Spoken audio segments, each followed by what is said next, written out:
मेरे प्यारे देशवासियों, नमस्कार।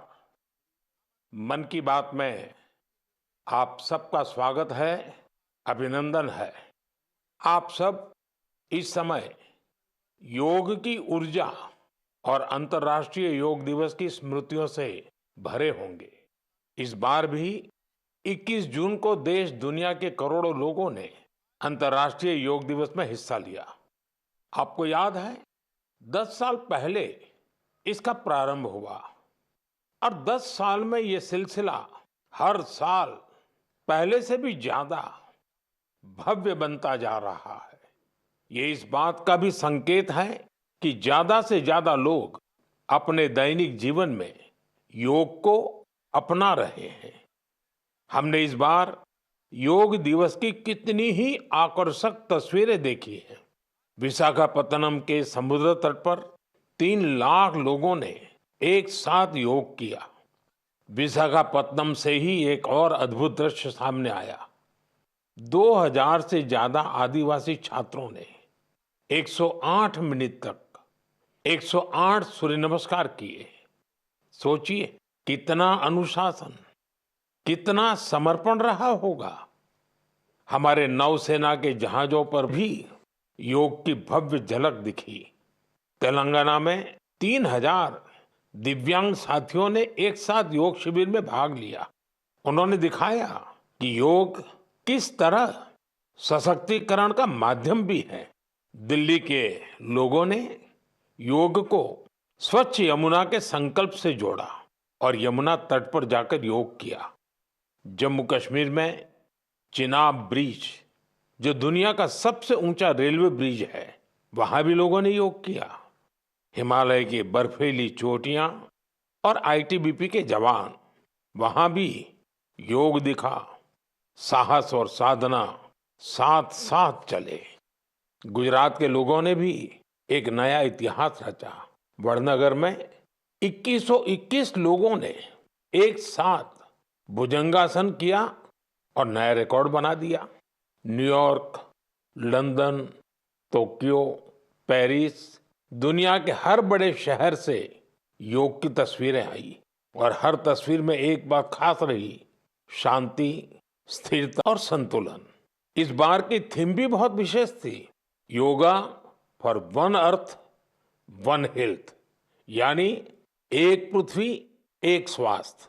ये सिर्फ एक नारा नहीं है, एक दिशा है जो हमें वसुधैव कुटुंबकम का एहसास कराती है।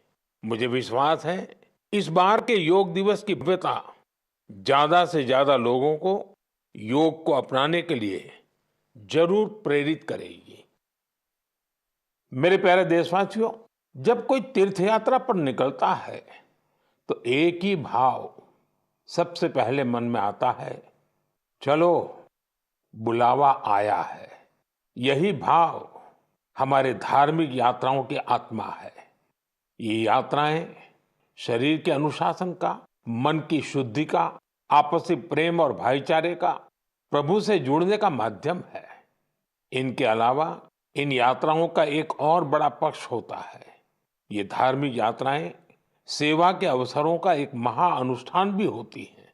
जब कोई भी यात्रा होती है तो जितने लोग यात्रा पर जाते हैं, उससे ज्यादा लोग तीर्थ यात्रियों की सेवा के काम में जुटते हैं। जगह जगह भंडारे और लंगर लगते हैं। लोग सड़कों के किनारे प्याऊ लगवाते हैं। सेवा भाव से ही मेडिकल कैंप और सुविधाओं की व्यवस्था की जाती है। कितने ही लोग अपने खर्च से तीर्थ यात्रियों के लिए धर्मशालाओं की और रहने की व्यवस्था करते हैं। साथियों, लंबे समय के बाद कैलाश मानसरोवर यात्रा का फिर से शुभारंभ हुआ है। कैलाश मानसरोवर यानी भगवान शिव का धाम। हिंदू, बौद्ध, जैन हर परंपरा में कैलाश को श्रद्धा और भक्ति का केंद्र माना गया है। साथियों, 3 जुलाई से पवित्र अमरनाथ यात्रा शुरू होने जा रही है और सावन का पवित्र महीना भी कुछ ही दिन दूर है। अभी कुछ दिन पहले हमने भगवान जगन्नाथ जी की रथ यात्रा भी देखी है। उड़ीसा हो, गुजरात हो या देश का कोई और कोना, लाखों श्रद्धालु इस यात्रा में शामिल होते हैं। उत्तर से दक्षिण, पूरब से पश्चिम, ये यात्राएं एक भारत श्रेष्ठ भारत के भाव का, जब हम श्रद्धा भाव से, पूरे समर्पण से और पूरे अनुशासन से अपनी धार्मिक यात्रा संपन्न करते हैं तो उसका फल भी मिलता है। मैं यात्राओं पर जा रहे सभी सौभाग्यशाली श्रद्धालुओं को अपनी शुभकामनाएं देता हूं। जो लोग सेवा भावना से इन यात्राओं को सफल और सुरक्षित बनाने में जुटे हैं, उन्हें भी साधुवाद देता हूं। मेरे प्यारे देशवासियों, अब मैं आपको देश की दो ऐसी उपलब्धियों के बारे में बताना चाहता हूं जो आपको गर्व से भर देंगी। इन उपलब्धियों की चर्चा वैश्विक संस्थाएं कर रही हैं। WHO यानी विश्व स्वास्थ्य संगठन और ILO यानी इंटरनेशनल लेबर ऑर्गेनाइजेशन ने देश की इन उपलब्धियों की भरपूर सराहना की है। पहली उपलब्धि तो हमारे स्वास्थ्य से जुड़ी है। आप में से बहुत से लोगों ने आंखों की एक बीमारी के बारे में सुना होगा, ट्रैकोमा। ये बीमारी बैक्टीरिया से फैलती है। एक समय था जब ये बीमारी देश के कई हिस्सों में आम थी। ध्यान नहीं दिया जाए तो इस बीमारी से धीरे धीरे आंखों की रोशनी तक चली जाती थी। हमने संकल्प लिया कि ट्रैकोमा को जड़ से खत्म करेंगे और मुझे आपको ये बताते हुए बहुत खुशी है कि विश्व स्वास्थ्य संगठन यानी WHO ने भारत को ट्रैकोमा फ्री घोषित कर दिया है। अब भारत ट्रैकोमा देश बन चुका है। ये उन लाखों लोगों की मेहनत का फल है जिन्होंने बिना थके, बिना रुके इस बीमारी से लड़ाई लड़ी। ये सफलता हमारे हेल्थ वर्कर्स की है। स्वच्छ भारत अभियान से भी इसे मिटाने में बड़ी मदद मिली। जल जीवन मिशन का भी इस सफलता में बड़ा योगदान रहा। आज जब घर घर नल से साफ पानी पहुंच रहा है तो ऐसी बीमारियों का खतरा कम हो गया है। विश्व स्वास्थ्य संगठन WHO ने भी इस बात की सराहना की है कि भारत ने बीमारी से निपटने के साथ साथ उसके मूल कारणों को भी दूर किया है। साथियों, आज भारत में ज्यादातर आबादी किसी न किसी सोशल प्रोटेक्शन बेनिफिट का फायदा उठा रही है और अभी हाल ही में इंटरनेशनल लेबर ऑर्गेनाइजेशन ILO की बड़ी अहम रिपोर्ट आई है। इस रिपोर्ट में कहा गया है कि भारत की 64%, 64% से ज्यादा आबादी को अब कोई न कोई सोशल प्रोटेक्शन बेनिफिट जरूर मिल रहा है। सामाजिक सुरक्षा ये दुनिया की सबसे बड़ी कवरेज में से एक है। आज देश के लगभग 95 करोड़, 95 करोड़ लोग किसी ना किसी सोशल सिक्योरिटी योजना का लाभ पा रहे हैं, जबकि 2015 तक 25 करोड़ से भी कम लोगों तक सरकारी योजनाएं पहुंच पाती थी। साथियों, भारत में स्वास्थ्य से लेकर सामाजिक सुरक्षा तक हर क्षेत्र में देश सैचुरेशन की भावना से आगे बढ़ रहा है। ये समाज भी उत्तम तस्वीर है। इन सफलताओं ने एक विश्वास जगाया है कि आने वाला समय और बेहतर होगा। हर कदम पर भारत और भी सशक्त होगा। मेरे प्यारे देशवासियों, जन भागीदारी की शक्ति से बड़े बड़े संकटों का मुकाबला किया जा सकता है। मैं आपको एक ऑडियो सुनाता हूं। इस ऑडियो में आपको उस संकट की भयावहता का अंदाजा लगेगा। वो संकट कितना बड़ा था, पहले वो सुनिए, समझिए। आखिर ये जो जुल्म हुआ 2 साल तक, जुल्म तो 5-7 साल से शुरू हो गया था। मगर वो पहुंच गया है 2 साल में जब इमरजेंसी लोगों पर ठोक दी और अमानुषी बर्ताव लोगों के साथ किया गया। लोगों के स्वतंत्रता के हक छीन लिए गए, अखबारों को कोई स्वतंत्रता न रही, न्यायालय बिल्कुल निर्बल बना दिए गए और जिस ढंग से 1 लाख से ज्यादा लोगों को जेल में बंद कर दिए और फिर अपने मनमानी राज की ओर से होती रही, उसकी मिसाल दुनिया के इतिहास में भी मिलना मुश्किल है। साथियों, ये आवाज देश के पूर्व प्रधानमंत्री श्रीमान मोरारजी भाई देसाई की है।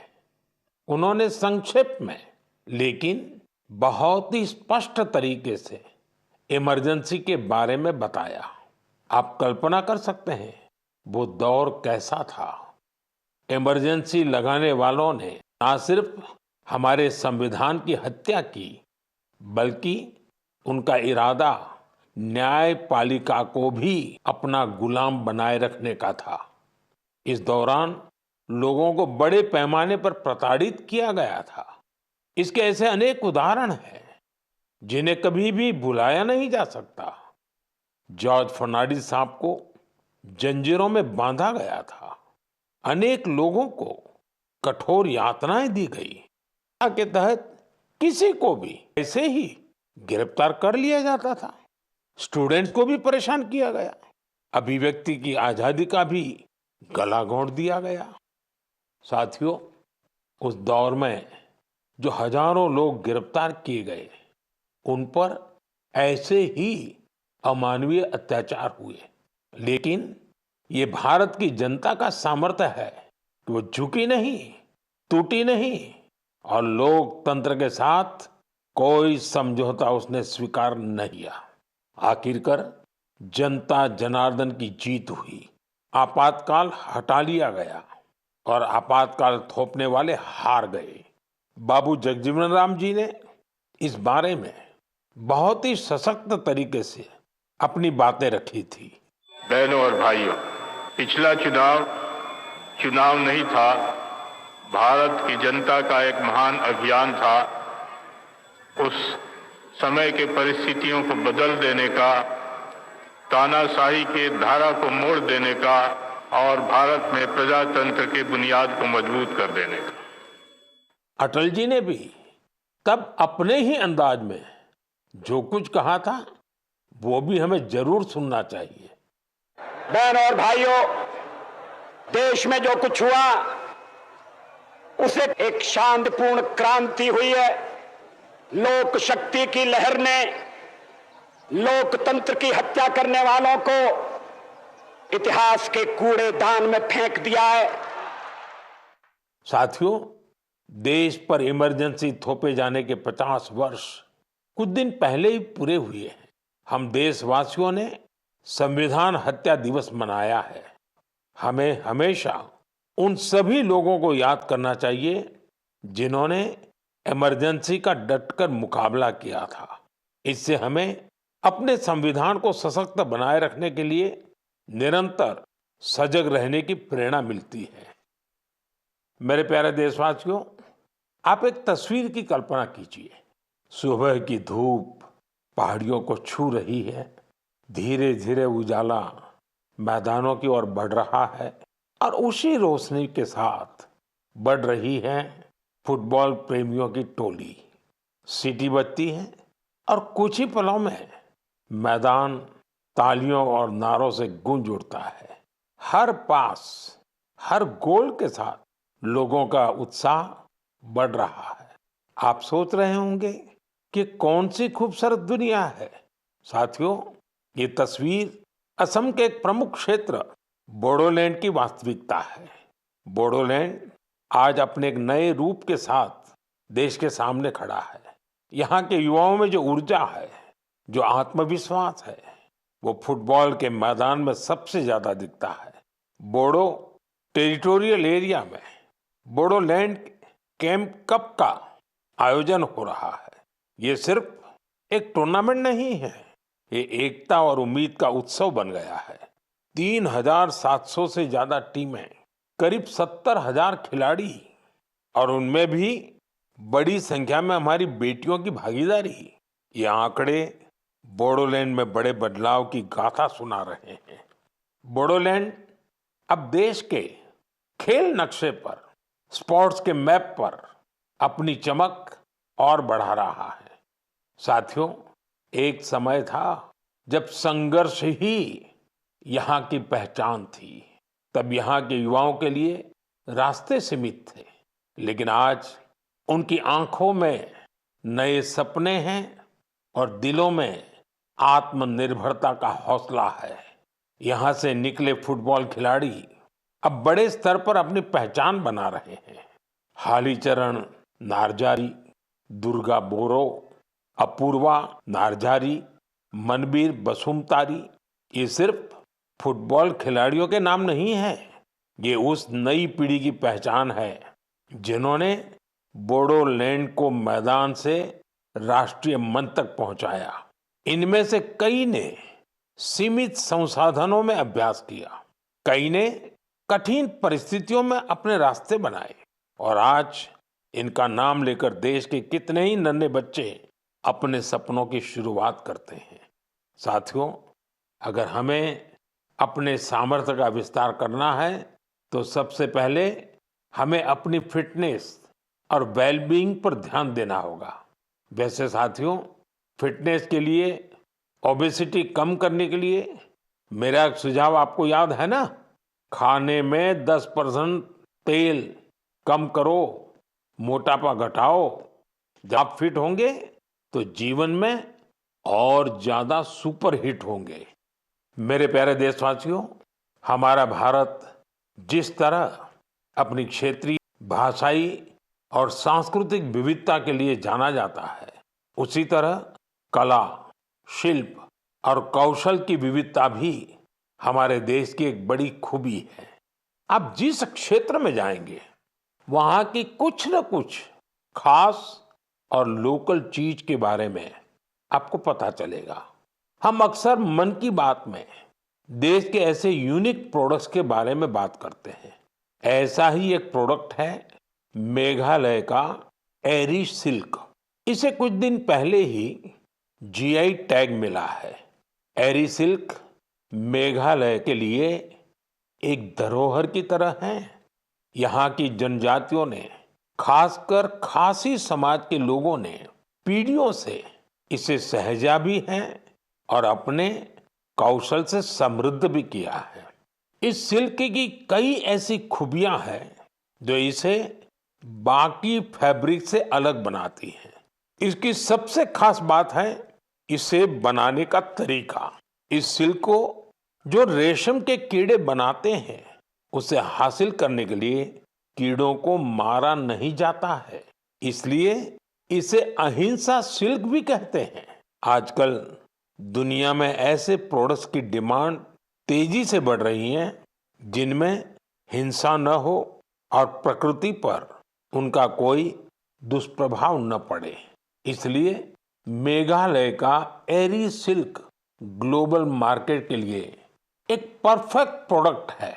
इसकी एक और खास बात है, ये सिल्क सर्दी में गर्म करता है और गर्मियों में ठंडक देता है। इसकी एक खूबी इसे ज्यादातर जगहों के लिए अनुकूल बना देती है।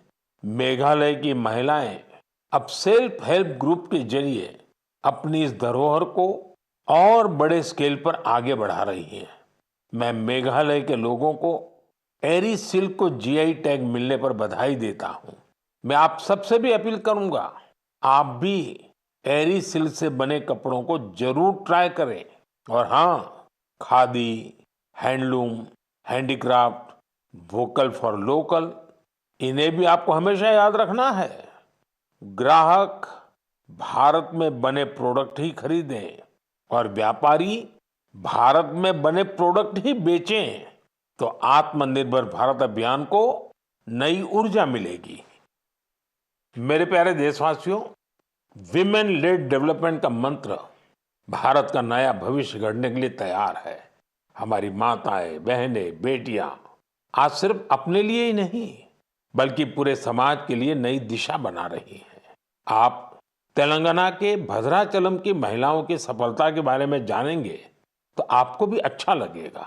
ये महिलाएं कभी खेतों में मजदूरी करती थी, रोजी रोटी के लिए दिन भर मेहनत करती थी।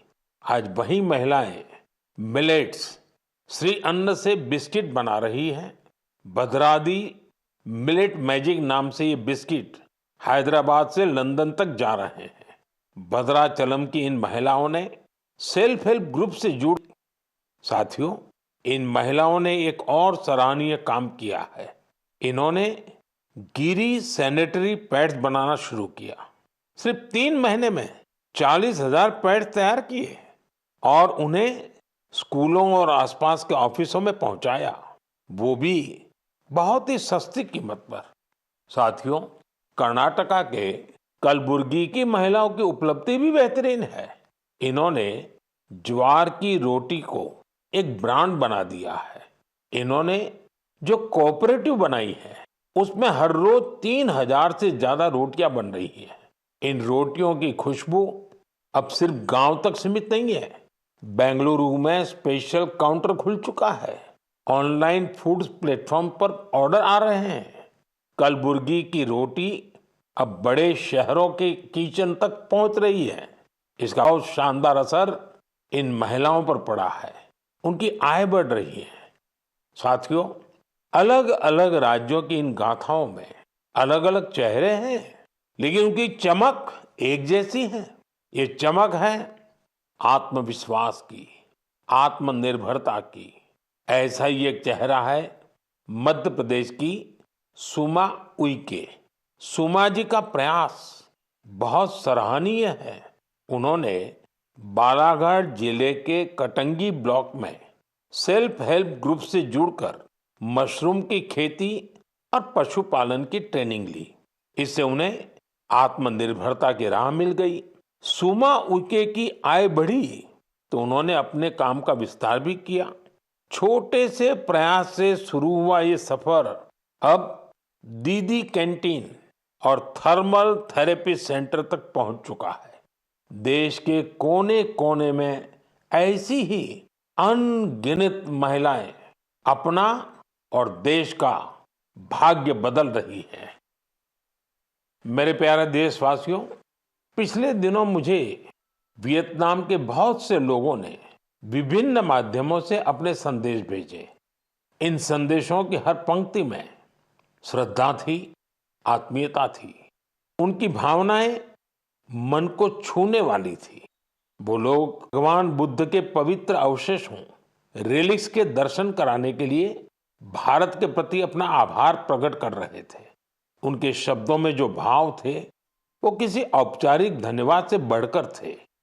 साथियों, मूल रूप से भगवान बुद्ध के इन पवित्र अवशेषों की खोज आंध्र प्रदेश में पालनाडु जिले के नागार्जुन कोंडा में हुई थी। इस जगह का बौद्ध धर्म से गहरा नाता रहा है। कहा जाता है कि पर श्रीलंका और चीन सहित दूर दूर के लोग आते थे। साथियों, पिछले महीने भगवान बुद्ध के इन पवित्र अवशेषों को भारत से वियतनाम ले जाया गया था। वहां के 9 अलग अलग स्थानों पर इन्हें जनता के दर्शन के लिए रखा गया। भारत की पहल एक तरह से वियतनाम के लिए राष्ट्रीय उत्सव बन गई। आप कल्पना कर सकते हैं, करीब 10 करोड़ लोगों की आबादी वाले वियतनाम में 1.5 करोड़ से ज्यादा लोगों ने भगवान बुद्ध के पवित्र अवशेषों के दर्शन किए। सोशल मीडिया पर जो तस्वीरें और वीडियो मैंने देखे, उन्होंने ये एहसास कराया कि श्रद्धा की कोई सीमा नहीं होती। बारिश हो, तेज धूप हो, लोग घंटों कतारों में खड़े रहे। बच्चे, बुजुर्ग, दिव्यांगजन सभी भाव विभोर थे। वियतनाम के राष्ट्रपति, उप प्रधानमंत्री, वरिष्ठ मंत्री, हर कोई नतमस्तक था। इस यात्रा के प्रति वहां के लोगों में सम्मान का भाव इतना गहरा था कि वियतनाम सरकार ने इसे 12 दिन के लिए और आगे बढ़ाने का आग्रह किया था और इसे भारत ने सहर्ष स्वीकार कर लिया। साथियों, भगवान बुद्ध के विचारों में वो शक्ति है जो देशों, संस्कृतियों और लोगों को एक सूत्र में बांधती है। इससे पहले भगवान बुद्ध के पवित्र अवशेष थाईलैंड और मंगोलिया ले जाए गए थे और वहां भी श्रद्धा का यही भाव देखा गया। मेरा आप सभी से भी आग्रह है कि अपने राज्य के बौद्ध स्थलों की यात्रा अवश्य करें। एक आध्यात्मिक अनुभव होगा, साथ ही हमारी सांस्कृतिक विरासत से जुड़ने का एक सुंदर अवसर भी बनेगा। मेरे प्यारे देशवासियों, इस महीने हम सब ने विश्व पर्यावरण दिवस मनाया। मुझे आपके हजारों संदेश मिले। कई लोगों ने अपने आसपास के उन साथियों के बारे में बताया जो अकेले ही पर्यावरण बचाने के लिए निकल पड़े थे और फिर उनके साथ पूरा समाज जुड़ गया। सबका यही योगदान हमारी धरती के लिए बड़ी ताकत बन रहा है। पुणे के श्री रमेश खरमाले जी, उनके कार्यों को जानकर आपको बहुत प्रेरणा मिलेगी। जब हफ्ते के अंत में लोग आराम करते हैं तो रमेश जी और उनका परिवार कुदाल और फावड़ा लेकर निकल पड़ते हैं। जानते हैं कहाँ? जुन्नर की पहाड़ियों की ओर। धूप हो या ऊंची चढ़ाई, उनके कदम रुकते नहीं। वो झाड़ियां साफ करते हैं, पानी रोकने के लिए ट्रेंच खोदते हैं और बीज बोते हैं। उन्होंने सिर्फ 2 महीनों में 70 ट्रेंच बना डाले। रमेश जी ने कई सारे छोटे तालाब बनाए हैं, सैकड़ों पेड़ लगाए हैं। वो एक ऑक्सीजन पार्क भी बनवा रहे हैं।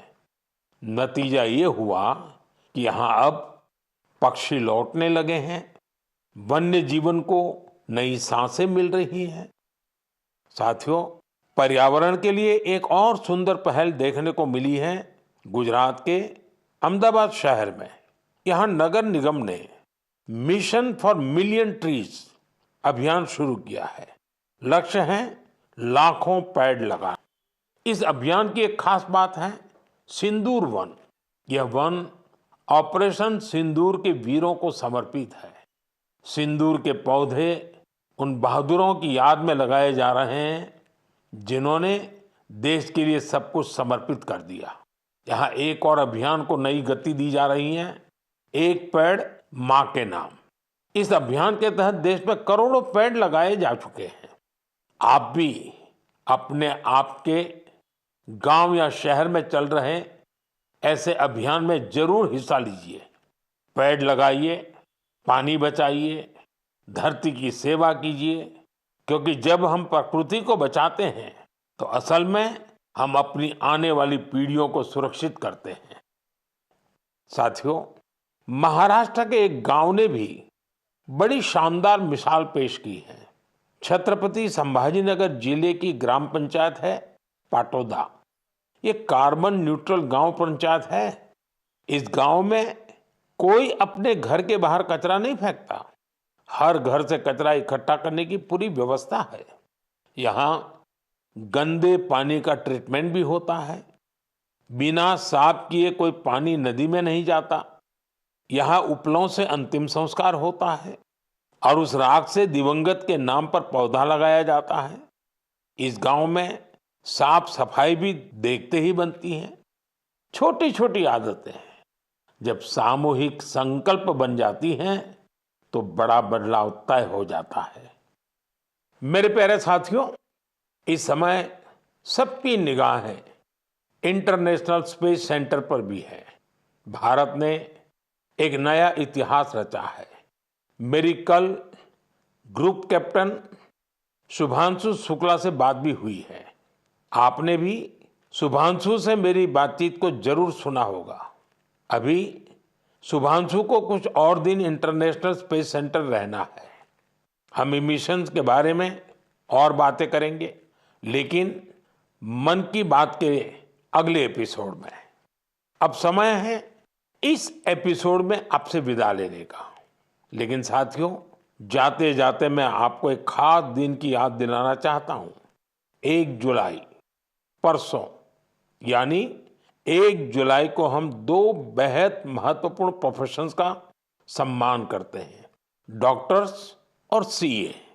ये दोनों ही समाज के ऐसे स्तंभ हैं जो हमारी जिंदगी को बेहतर बनाते हैं।